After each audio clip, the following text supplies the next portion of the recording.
L'économie minière, un levier pour l'Afrique, repenser la dépendance, c'est le thème de la visioconférence tenue le samedi 18 juin 2020 à Douala dans le cadre du traditionnel CGN Talk. Animé par l'expert Odin Ziengue, les participants ont été conduits dans les méandres du secteur minier en Afrique, laissés pour compte alors qu'il regorge d'énormes potentialités sous-exploitées parce que mal encadrées. Le cadre qui nous a réunis cet après-midi s'agissait d'un séminaire, d'une visioconférence sur les activités minières dans le développement économique de nos pays africains.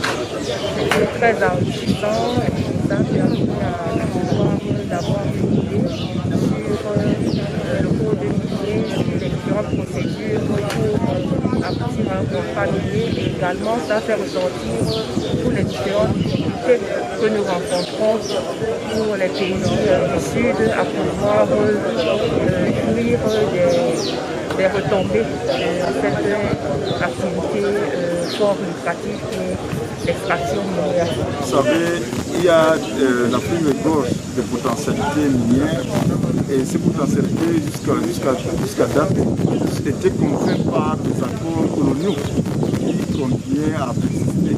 Et un certain nombre de révisions de ces accords ont été faits en 2009 et ils démontrent donc que si l'Afrique se réapproprie ces mines, elle peut pousser son développement à travers l'exploitation de ces mines-là. Et il nous démontre également cette possibilité que l'Afrique a de s'auto-financer, à travers la Banque africaine de développement et à travers également ses hommes d'affaires. Invité par le superviseur général de la CGN, Dr Mohamedou Bayrou Fadil, par ailleurs modérateur du débat, le vice-président exécutif de Tantalex Resources Corp et président du conseil d'administration de la SNMA, Société nationale des mines d'Afrique, a souligné les nombreux défis du secteur minier en Afrique avant d'indiquer l'impératif d'une évaluation ou d'une réévaluation de son potentiel ainsi que sa diversification. Toute chose qui passe par la volonté des pouvoirs publics africains de créer les conditions d'appropriation ou de réappropriation de nos minerais. On se retrouve dans des positions où la plus grande partie des gisements les plus importants de nos pays sont détenus par des organismes extérieurs qui n'investissent pas, mais qui pourtant lèvent des fonds au travers de ces concessions qui sont des vôtres.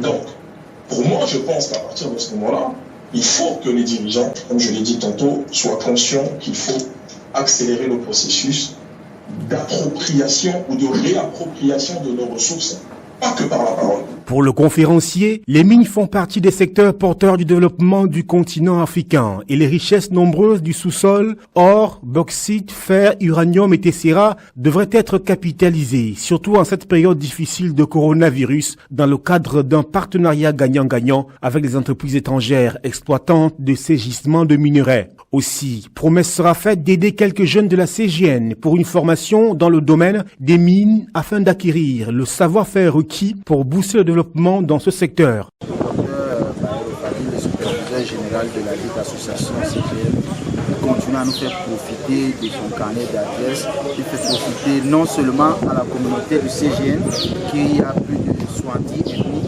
mais aussi au Cameroun. C'est ça que nous voulions. Vous voyez aujourd'hui le chef d'État, le sous-préfet, le chef d'État il est venu comme tous les temps, il vient et puis témoigne vraiment du travail que nous faisons, que d'autres personnes malheureusement continuent à nous lier des choses que nous ne sommes pas, soit politiques ou bien autre chose. La CGN reste une association apolitique. Moi par exemple, je ne suis pas du même bord politique que les autres membres de la CGN. Moi je suis opposition, mais je me sens en famille, je me sens bien et puis dans la même symbiose entre nous. Au final, le secteur minier sur le continent africain reste un vaste chantier à investir et à domestiquer afin d'en faire un levier actif du développement.